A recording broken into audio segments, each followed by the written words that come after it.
Principal Matters Podcast, episode 310.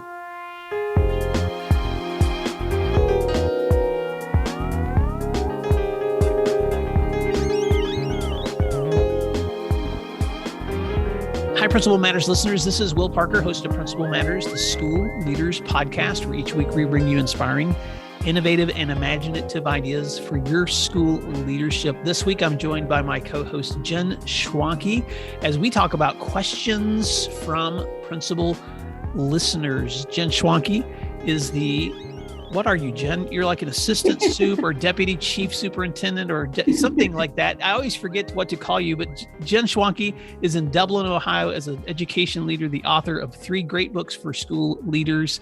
And Jen, it's always so great to see you and talk to you. Please give Principal Matters listeners a quick update on what's going on with Jen Schwanke. Well, hi, everybody, and no offense taken with the title because, every district does it a little bit differently. And so the title is really a moot point when we're educational leaders because we're just out there doing what we can, right? And so school has started here in Ohio. We are starting week 2 or is it week 3? Time starts to run together. Things are going really well. I think what I'm hearing, not just in my own district, but from my principal friends across the country is there's a lot of challenges. There's a lot of things we're working through, but people are so glad to be back. And they're glad to be back in most cases maskless and moving forward from the challenges of the last few years. So I hope everyone's feeling that way and feeling a lot of hope as they start a new school year. It does feel good. And I know it's so weird, Jen, because we've had a lot of tension in our state around politics and funding for public education. We have some state races that have been really stressful. And so, leaders are always those people who can carry like one burden while celebrating something else that's wonderful.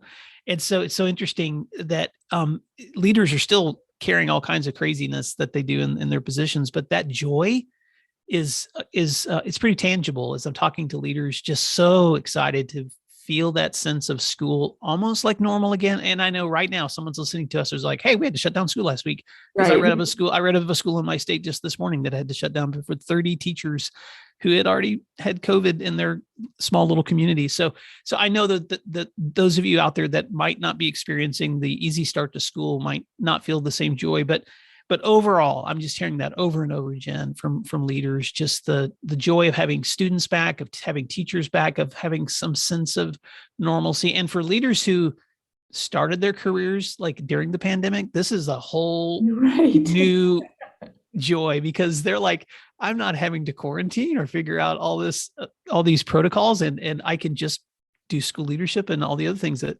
come with it now. So it is a joy. Principal Matters listeners might also recognize that Jen's mic is a little different than normal. Normally, Jen and I use the same audio equipment, but she's on a new laptop today that doesn't have the right hookup. So Jen's voice is still wonderful, but I can tell a difference, Jen. So if any listeners out there care at all about audio, they'll be like, hey, Jen sounds like she's in a little different spot today. And it's because she is. And every principal, though, will relate. You get a new computer and the equipment you had before doesn't fit in the same spots where it was supposed to. And there's that moment of panic. So at least it happened when I can lean close to my computer and do my best rather than in front of a presentation where I don't have the right dongle or something. So I will repair it by the time Will and I talk again. We'll get this fixed. Well, I'm hoping they get to listen to a couple of episodes. If I can capture you for 2 today, we'll see how far we get in this conversation. But the first question that we've had that's come in from an administrator is from a principal whose name I've had permission to share, Teresa Brown, Director of Student Support at the Academy for Advanced and Creative Learning in Colorado Springs, Colorado. She wrote us. And the title of her email was Administrators Doing Double Duty as Teachers. And I'm just going to read what she said, Jen. She said, I was listening to your podcast this morning and I cried a good part of my drive to school today. My director, principal, and I will very likely be in the classrooms full day this year due to the fact that we are short multiple teachers and cloning hasn't been invented yet. We are short 3 classroom positions, a specialist position, and a special ed position. We are overwhelmed and sad, but happy for the opportunity to create community and connect with kids. I thought I would email and ask you, what do you suggest that we do about this office with a window job of coaching teachers and discipline and attendance follow-up and family and team meetings and all the other things that we aren't going to be able to handle while we're with kids each day? And I guess I'm looking for some both encouragement and advice. What would you do? What would you ask for? How would you reprioritize the things that we do beyond the kids first? Thanks for being willing to share your expertise.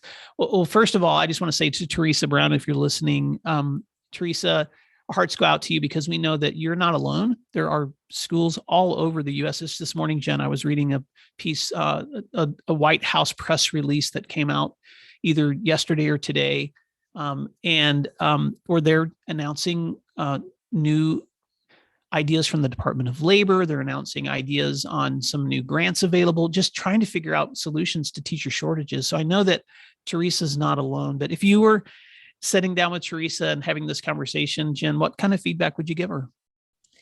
Well, first, I can sense the frustration and the despair in her words. And I never like to hear that a principal cried the entire way to work. But I would too. I would have too if I thought, I'm hired to be a principal. I'm hired to lead the building and make instructional decisions, and I'm going to be in a classroom all day, every day. I can't help but use that worn out phrase, thinking outside the box. I just wonder if there's any seismic changes that she could make to her day, her school, her approach. I think your ideas, Will, were a little bit less radical, but we'll start off with mine. I believe this listener's in a charter school or a private school, which might give her a bit more latitude in solving the problem than someone in a public school. But I just wondered if there was a way to adjust time for teachers or staff, shorten the day, flex time, comp time, shutting down one afternoon a week to have meetings. I know those things at first sound impossible, but I'm reminded of a friend of mine who's a principal in Michigan, and she last year they had a real problem, not with teachers, but with bus drivers. And what they had to do was they had to shorten the day and stagger the bus release, and it worked. And the community was inconvenienced for sure. But what happened is word got out, hey, they're desperate for some staff members, and actually applications went up, which was surprising, but Wow. what kind of a unexpected, unintended, but very welcome outcome. And so to that end, I wonder too about the recruitment of community members, not only by making a radical change to the district or excuse me, to the day, but community members, recruiting parents who may be able to work in the office. I personally learned that lesson once when my district needed some paraprofessionals and some crossing guards. And I looked around and I saw parent volunteers who were at the school a lot, liked being there, were qualified by the standards of our state at the time. And I said, hey, you're here anyway. You want to make a few bucks? And that helps me get through a kind of a crisis time in hiring. So I wonder too, if the recruitment efforts might look different than this listener initially thinks. So I think it's all in communication. If you make a change like that, it's in communication to staff and families and communities about the why, and ensuring that the educational progression of a child doesn't get interrupted, but just thinking differently about the day. Jen, that's so good. And I'm reminded of some words that a friend of ours, Jimmy Casas, a fellow education leader and author, he says the four most important words that a leader can say to their school is, I need your help. And he actually wrote that in a post. And when I first read it, I had to pause and think, are those really the four most important words a leader can say? And then I chewed on it for a while, and I thought, I think he's right, because almost in every situation I've ever been in where I feel so overwhelmed that it's paralyzing, it's when I would have the humility to say to my community, I need your help, that we began to find solutions. And so what I really like about your idea of thinking outside the box is that there may be solutions with adjusted days. There may be some ideas of things that you could do by recruiting parents or community members. There may be some things that could happen that could be creative ways and innovative ways to adjust your schedule. but it will only happen within the context of sharing that need with the community that you're serving, because they're the ones that are going to actually be the ones who can make it help make it happen. And so my feedback, just which is going to be very similar to your, Jen, would be, Teresa, if you're listening, or anyone else who's listening to this conversation, don't be afraid to pull together with the circle of the people who you trust and invite others into that conversation who might be able to help make a difference too.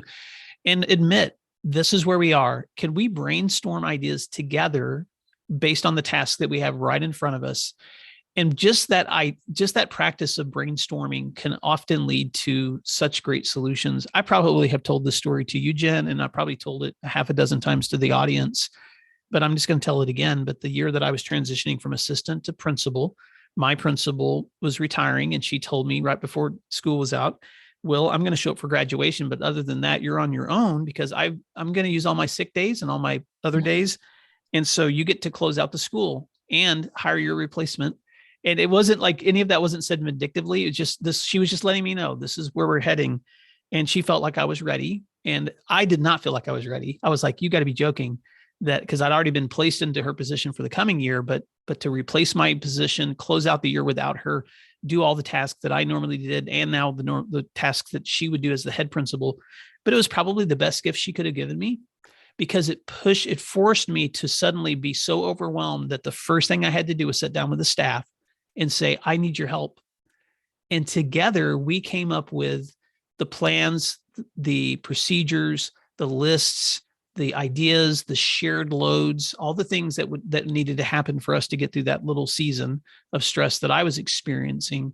And so, Jen, I think that your feedback is just so wise. And I don't know if that's helpful, Teresa, if you're listening to this, or anyone else, but anytime you're facing those moments where you're no longer capable of having the resources or the people that you need in situations, there may not be a quick fix, but there certainly is going to be power in collaborating together for a solution.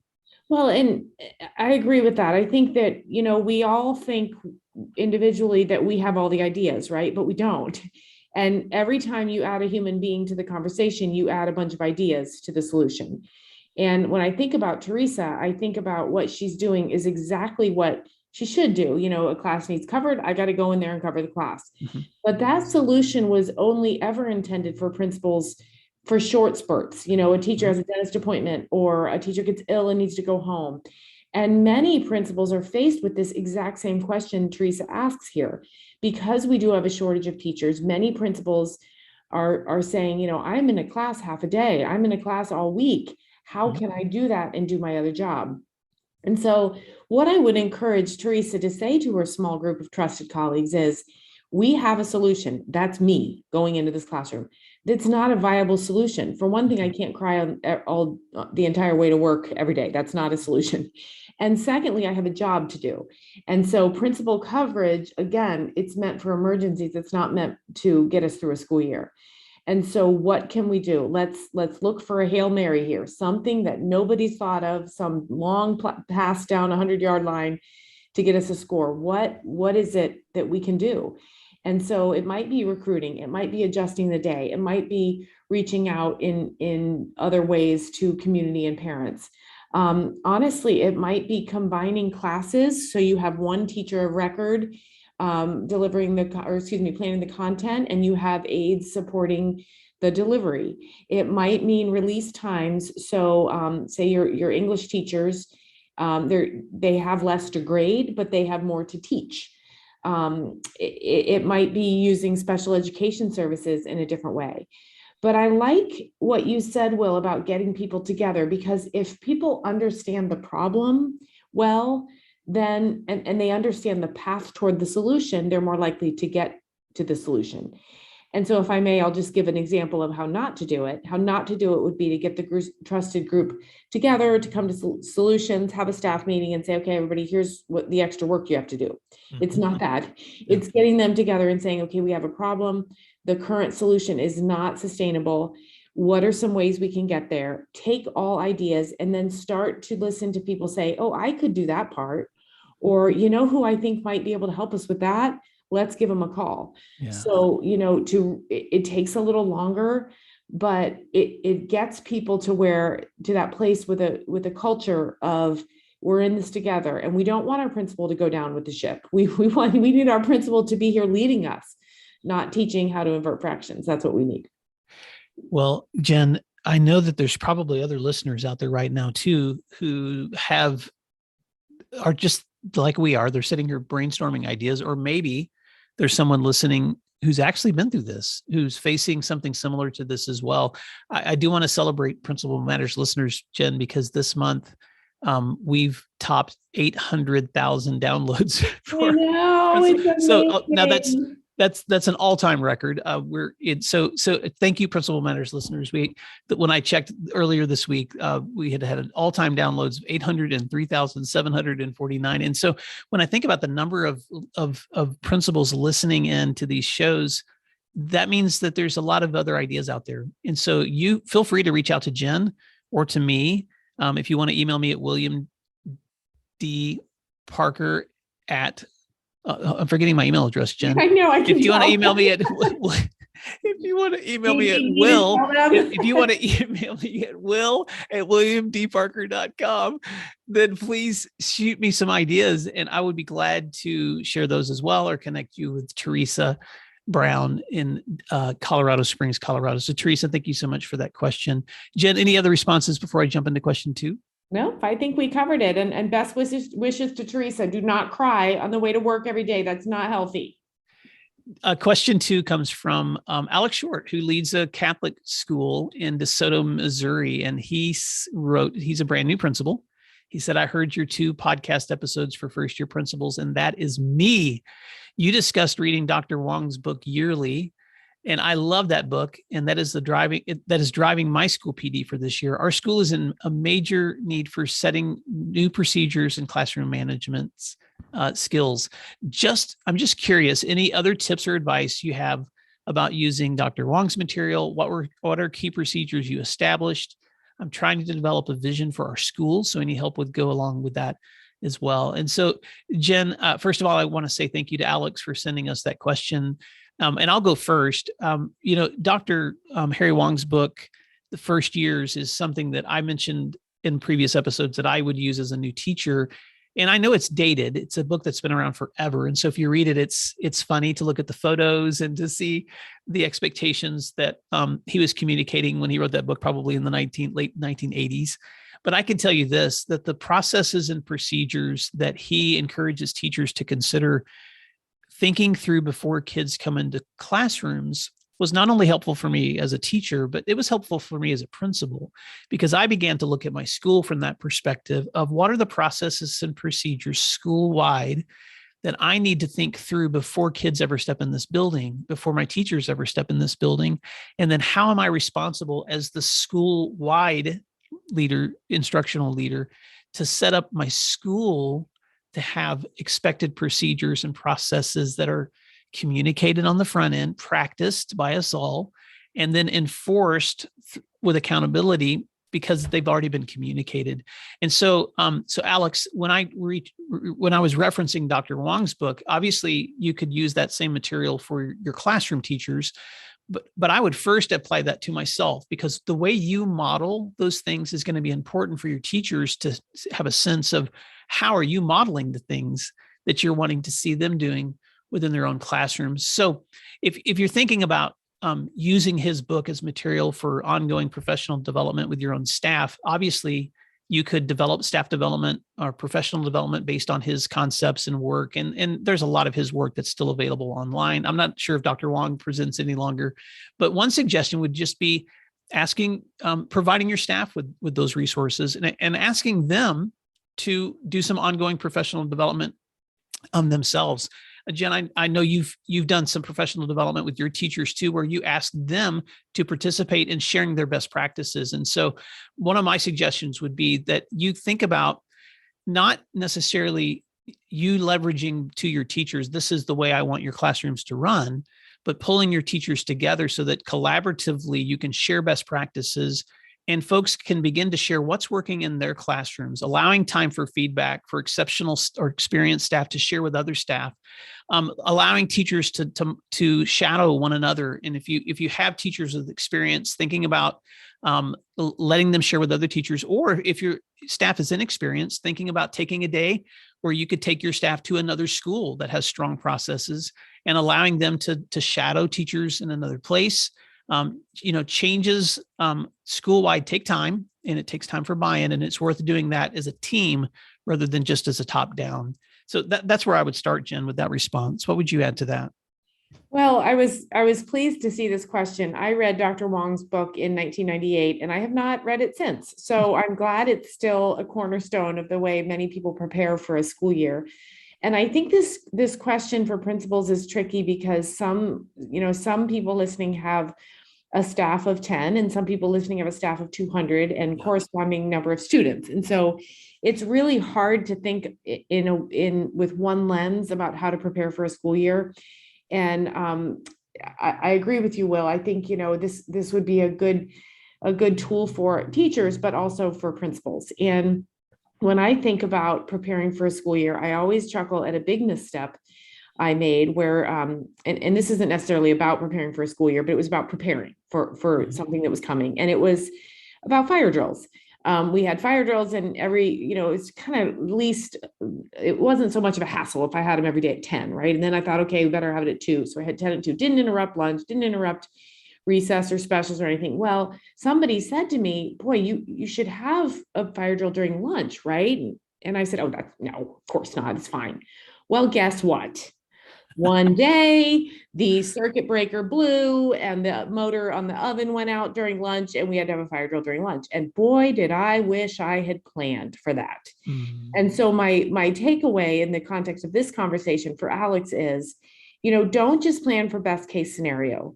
Plan for some of those bumps in the road. Plan for what you're going to do with behaviors, with instruction. And of course, I'm not saying plan for every scenario. I'm saying, don't just plan as though everything's going to go well. Have people that you can pull if you need.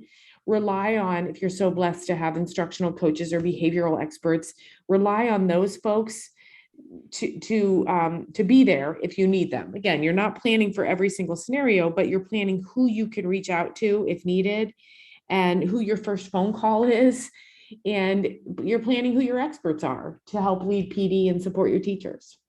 I love that. And Jen, I'm going to lean on you a little bit here too, because I've appreciated some of the lessons that you've shared with me in the past, and you share in some of your books too, about creating professional development that actually works for your teachers. And can you talk about that for a minute? Just the ways that you've leveraged the expertise of your own staff to help guide other staff.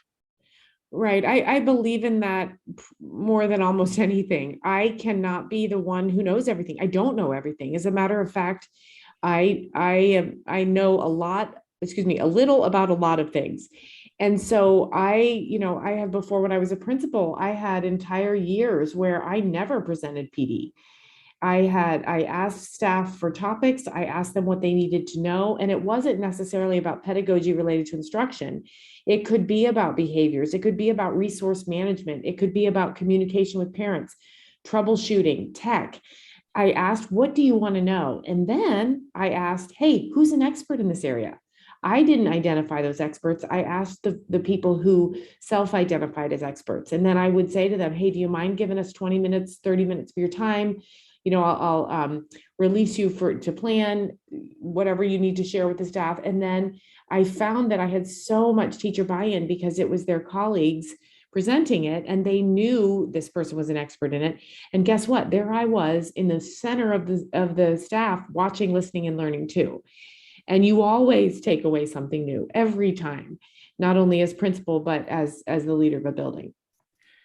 Thank you, Jen. The second part of Alex's question was, I'm trying to develop a vision for our school, so any help with that would go a long way as well. And boy, that's a loaded question. Right. Because anytime you're trying to establish vision for your school, you're trying to come together for a shared mission statement, any of those things, So this is one of those questions that there are lots of resources on how to create visions and mission statements, and there's great organizations out there that help schools do this as well. But I'll just say a few things, Jen, and then feel free to add to it. But if you're going to begin trying to develop a shared vision that might also come into a mission statement or might somehow change the value statements of your school, this has to begin first with conversation. It cannot be a situation where you come in with an idea of a statement that you want everybody to adopt. This is what I've come up with. I want you guys to all adopt it. And now let's move forward. Unless you just simply want to like adopt a motto for the year. But if you're really thinking about the shared vision that your community, the values that you guys hold together, that's going to be the driving force of what you do as a school, then you need to talk to all stakeholders. And by all stakeholders, that means that you have to schedule and prioritize meetings throughout an entire school year with everyone who's a part of your school community. That means groups of students, with your teachers, with parents from the community, with those who are supporters of your school who may not even be parents, but they are a vibrant part of that community. And so listening to all of the people who have invested a vested interest in your school, listening to them and trying to find common threads of consensus among them of what are the common words, phrases, initiatives, ideas, and values that we share. And then once you've done that really good listening, then you can begin from that to develop together a shared goal and vision. And Jen, I believe it was in your book, The Principal Reboot, that you talk a little bit about this as well, of helping kind of restart conversations on vision. So what would you like to add to that? I think about a friend of mine who said last year, a principal friend, I need a vision statement. I got to do that. And I said, do you know what you're saying? Because it is a big job. It cannot be done in isolation. I'm just repeating what you just said, Will, but it can't be emphasized enough that a vision, a mission statement can't come out of one office. And so, yes, I did talk about it in the Principal Reboot. And I think I mentioned there what I really believe, and again, repeating what you just said, it needs to be all your stakeholders, and it needs to be people who are forward thinking and have evolved with the times with education, to rely on people who are deeply entrenched in what worked in 1988. That's not your team. Those aren't your people. And I'm not saying that someone who started teaching in 1988 can't be part of your team. It has to be someone who can think like a child in 2022 thinks. Think like a parent in 2022 needs to think, and use those innovators and those people who are really excited to lead your school into the future. Bring them together, ask them questions, listen, and put out surveys, look through the data. I think the tendency is to hurry. I've got to hurry. I've got to get my vision and I've got to publicize it. I think it's just as powerful to take months and say, we're working on a vision. Advertise that so that people know that you're taking care with it and that you're hearing all voices, and that when it comes out, it will be right, so that the next person doesn't have to, the person who takes over for you doesn't have to dismantle your legacy by changing the vision. It should hold up. Well, and I'll add to that, Jen, from your own story, because I remember when I read The Principal Reboot, you talked in there about how reinvigorating it was for your community to revisit those ideas and values and conversations. Because for me, honestly, when I first read those questions and I think about that, I feel exhausted because I've been through those processes of how long it takes to reach consensus. But you actually found it to be something that reignited a little bit of passion for your staff. And for me too, I think I told the story in the book that when we went down this route and we were going to come out of it with a motto, kind of a catchphrase, and I didn't like the one that the ideas. I thought that this isn't going to work. Well, then my whole community loved them, and it was a landslide in the final decision, the final vote, and it was exciting for me to be able to say, you know what, I wasn't thinking like my stakeholders are thinking. Okay, I'm on board. Let's go down this route. And it was so exciting for me. It was humbling. It proved to me that I didn't know how everybody was thinking about our school. And I'm just one voice in a lot of voices that need to be heard. And it was great fun. Well, I want to say a special thank you to Alex Short from St. Rose of Lima Catholic Church School in DeSoto, Missouri, as well as to Teresa Brown, the Director of Student Support in Colorado Springs, Colorado. And Jen, thank you for just taking time to jump into this conversation this week and answer listener questions. And I just want to do a quick shout out on Jen's new book, The Teacher's Principle. Jen, how can people get a hold of your book? Yeah, they can get it on ASCD or Amazon. It's selling pretty well. I think that people want to think about how to motivate their teachers and how to support their teachers. So I'm glad it's getting in the hands of folks, and they can always find me at jenschwanke.com too. Awesome. Well, Principal Matters listeners, thank you so much for taking time to listen this week, and we'll talk to you again soon. And thank you for doing what matters. We'll see you soon. You can find free resources like this one at my website at williamdparker.com.